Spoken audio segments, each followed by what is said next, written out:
আসসালামু আলাইকুম। Secret creator আবার চলে এসেছে নতুন একটি ভিডিও নিয়ে। So enjoy this video. আজকে কলেজের সামনে একটা জিনিস খুবই খারাপ লাগলো যে ওরা লিফলেট যেগুলো দিচ্ছে এগুলো আসলে সবাই নিচে ফেলে পা দিয়ে মারিয়ে যাচ্ছে। তার উপর আবার একজন কি করলো, বস্তা একটা বসিয়ে দিল।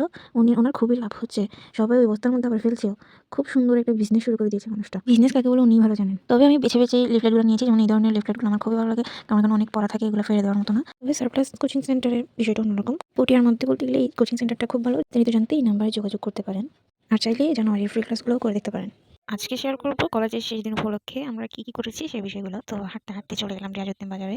রিয়াজউদ্দিন বাজারে যাওয়ার সময় আসলে এই রাস্তাটা খুবই বিরক্তিকর একটা রাস্তা, যেখানে মানুষকে ঠেললে ঠেলা যায় না, এরকম একটা অবস্থার মধ্যে হাঁটতে হয়। যাই হোক, চলে এলাম আল রহমান ফুডে। এই দোকানটা তামাকুণ্ড লেন গেট 1 নাম্বারের ওখানে। খাবার তো আর মিস দেওয়া যাবে না, তাই না? তো অর্ডার করে দিলাম দই ফুচকা আর নরমাল ফুচকা। ফুচকার মধ্যে আসলে মাছি না থাকলে খাবারগুলোর মজাই থাকে না। ওই দেখেন এখানে একটা মাছি দেখা যাচ্ছে।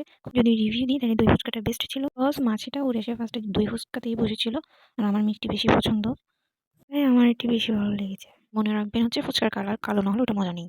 এরপর বাসায় চলে এলাম। তো আজকের ব্লগটা এতটুকুই। সবাই লাইক আর শেয়ার করে পাশে থাকবেন। ভালো লাগলে কমেন্ট করে জানাবেন। আর কোনো বিষয় খারাপ লাগলে দুঃখিত।